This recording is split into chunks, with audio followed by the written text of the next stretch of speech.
Guys, hi. We are going to look at today how to execute a hook kick.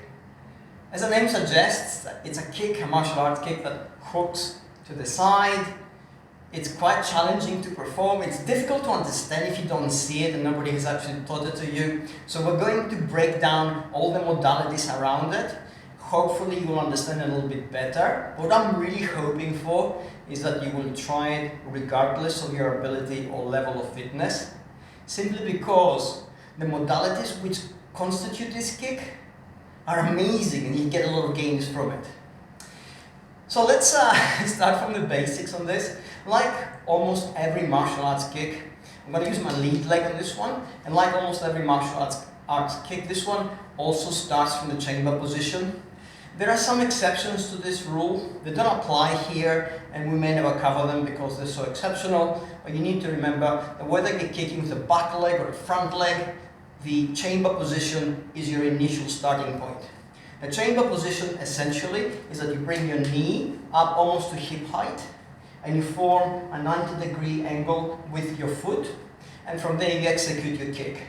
You maintain your balance by shifting your weight onto your standing leg. So you're there, you make sure that your back arm, your hand is almost to your chest. So if you need to remember, just clasp your chest.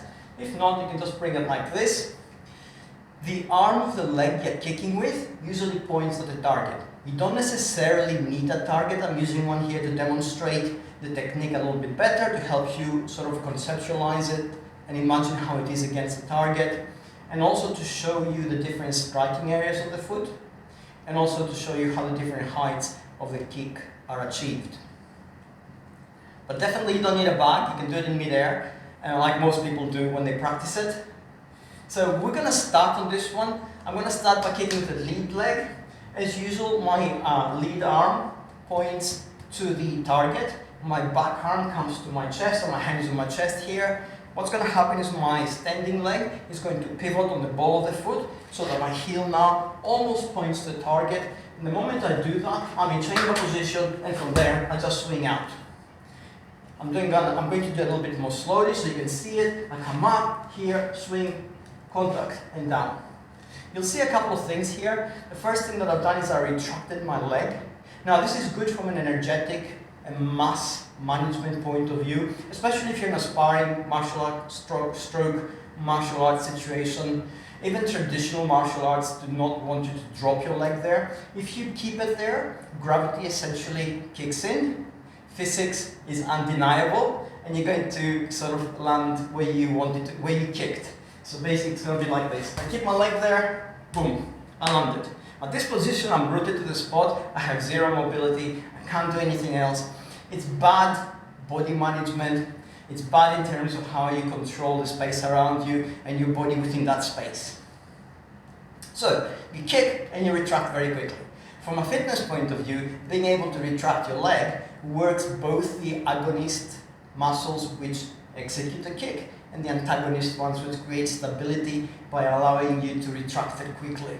So it's a good thing to actually get into a habit of basically kick, retract, get back into the chamber position, get back down again. These are things for you to remember. There's a lot right now. I appreciate this as you're learning this. If you're brand new to this, it looks like a mountain. Remember that we all start the same way. Zero knowledge, looking at a mountaintop, thinking we're never going to get there. And then gradually, bit by bit, we get there. And then you get to the top and you can do this kick.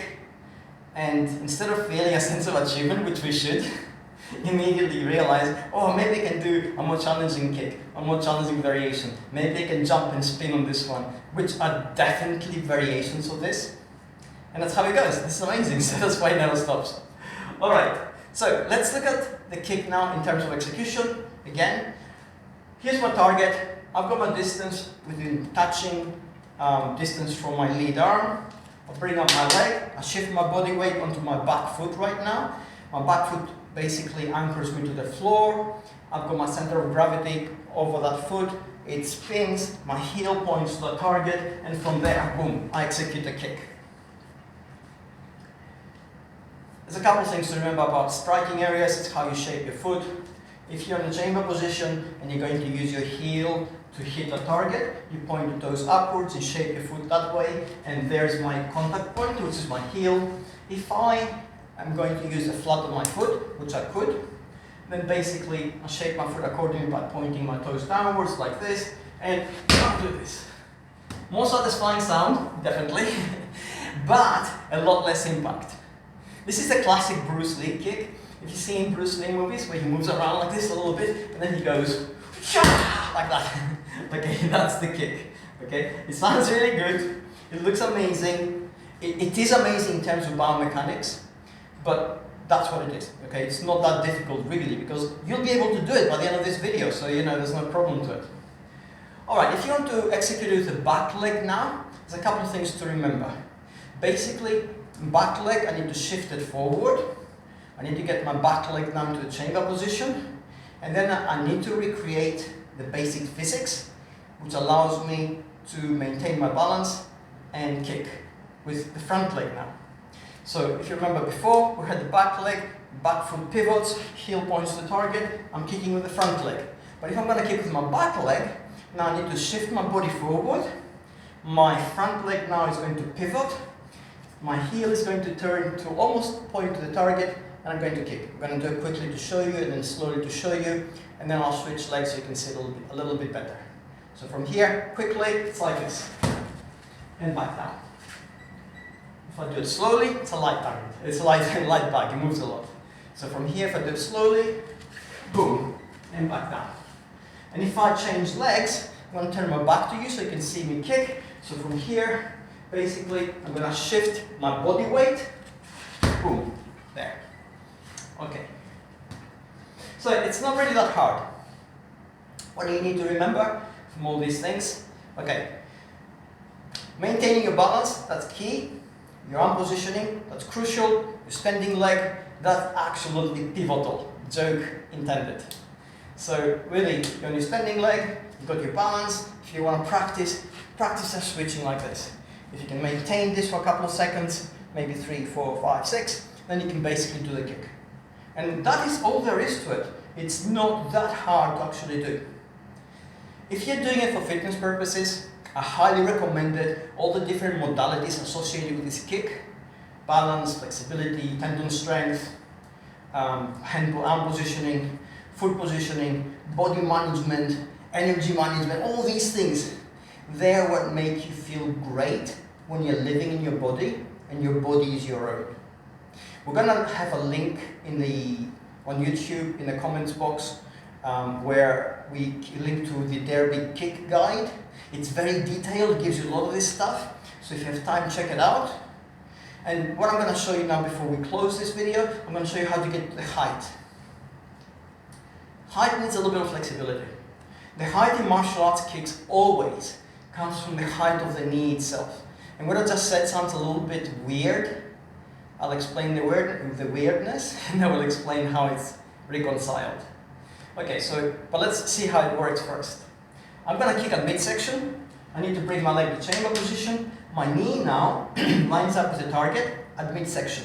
So here I am, my knee is there. I can certainly kick lower if I want to, but I cannot kick higher. This is not how the biomechanics of the human body works. They work. So basically from here, knee comes up, there's the target, boom, it's lined up. Now let's say I want to kick head height. This is where the weirdness comes in. By the same principle, you think, okay, all I need to do is bring my knee up to head height, and then I can kick. Yeah, if you can do that, sure, you can kick at head height. But again, this is not how the human body works. What you need to do is bring your knee up high enough to line up to the target, because you're kicking at an angle anyway, and if your knee points to the target, then your foot can get there.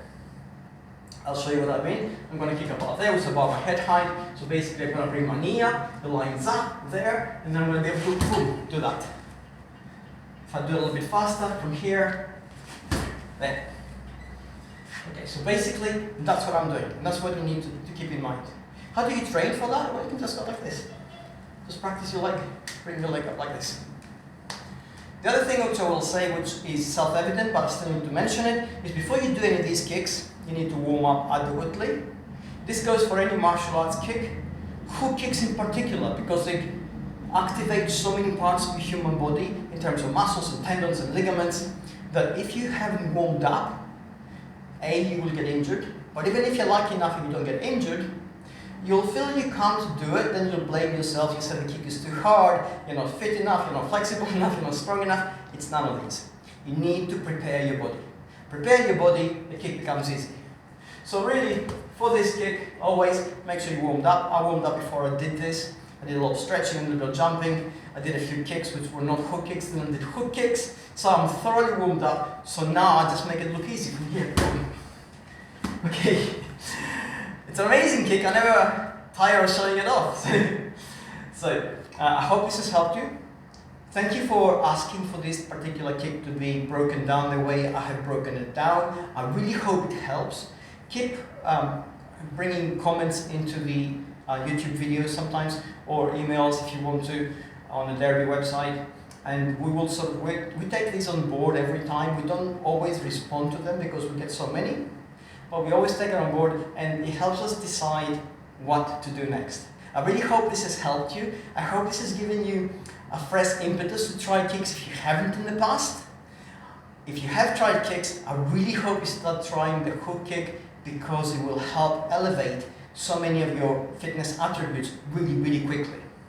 Alright, thank you so much. Thank you for watching this. Stay safe out there. Keep on kicking and be safe. Bye.